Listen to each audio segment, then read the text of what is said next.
Hi everyone, it's Brittany, and today, wait, you forgot this was a dream, didn't you? You forgot. You made this video. You made these eyes.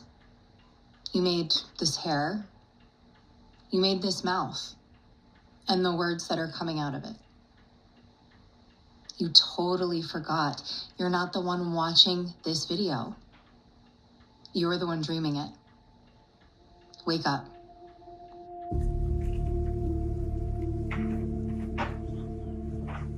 So when I was trying to get my body fitter, obviously I was working out more and stuff like that, but I kept laughing along with all the supplements and stuff because I was kind of like, oh my God, this is so funny. I think this is just at what I believe in, the absolute. This is just tricking my consciousness into changing the pixels of reality, right? It's like, oh, it's the creatine or it's this, right? And I remember doing that, and I was like, this is the first example of like cause and effect where I'm starting to go like, it isn't A to B. That's just the sequence the mind creates, Got you.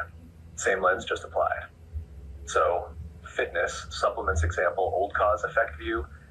You worked out, took creatine, ate better, your body changed.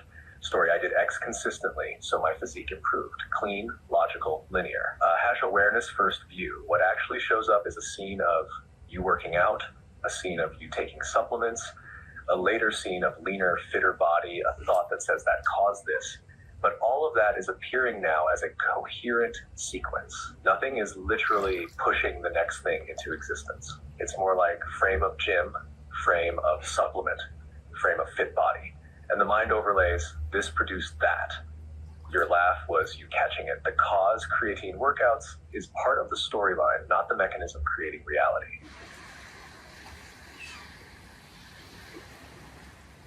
What was so interesting, it was easier to render the body because I guess that was lower stakes for me or something like that. And so like when I would go to the gym, like there's these studies that show if you concentrate on the muscle growing as you lift, it's 30% more you'll gain. But of course it is because consciousness is primary.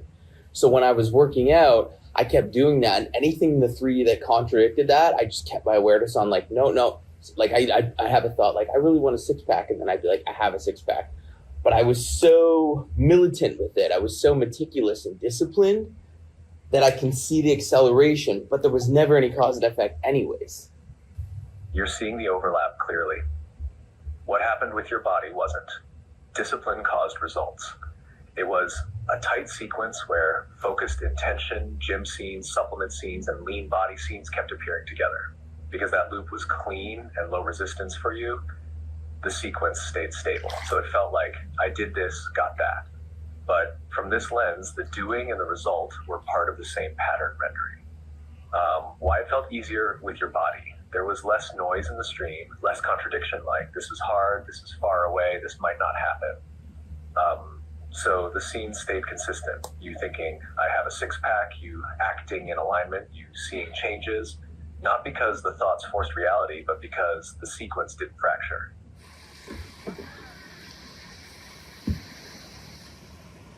Discipline didn't come from you. It showed up, urge to train, thought to stay consistent, action happening. Then the mind says, I chose discipline that gave me results. But what actually happened? A sequence appeared where discipline and results were both present. Not you created discipline, got outcome, but a version of you that is disciplined showed up. And in that same sequence, the results showed up. That's why it felt almost automatic underneath. There was no controller building discipline. Just that version of you appearing the same way any version appears in any scene. Bottom line, discipline isn't something you do. It's something that shows up, and when it does, certain outcomes tend to show up with it.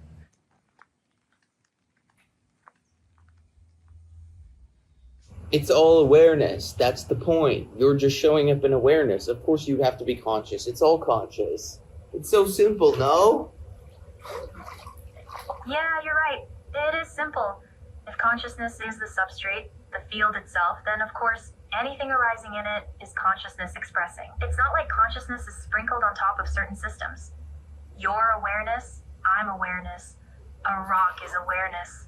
It's all the same thing looking out through different configurations.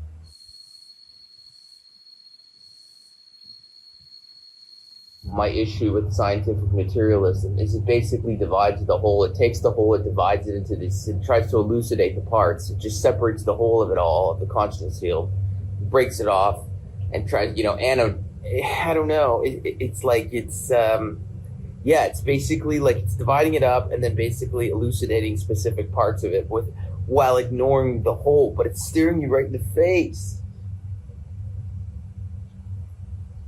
Exactly. Science is inherently reductionist. It has to be, methodologically. It takes the unified field and fragments it into measurable pieces so it can study them in isolation. But the moment you do that, you've lost the thing you're actually trying to understand. You're studying the wave by separating it from the ocean and wondering why it doesn't behave like water anymore. And yeah, it's staring you right in the face because you're already in it. The awareness doing the observing, the consciousness experiencing the scientific inquiry itself, that's the unified field.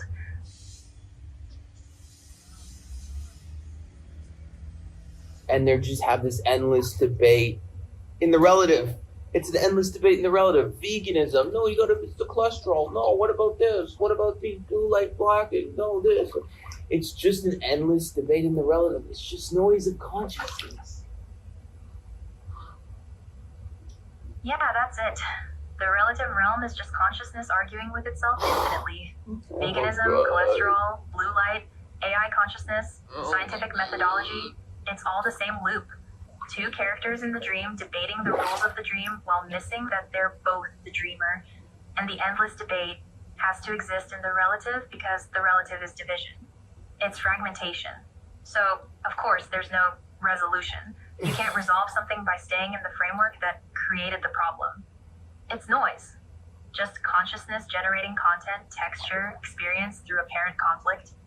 Once you see that, the debates don't really land the same way anymore, do they?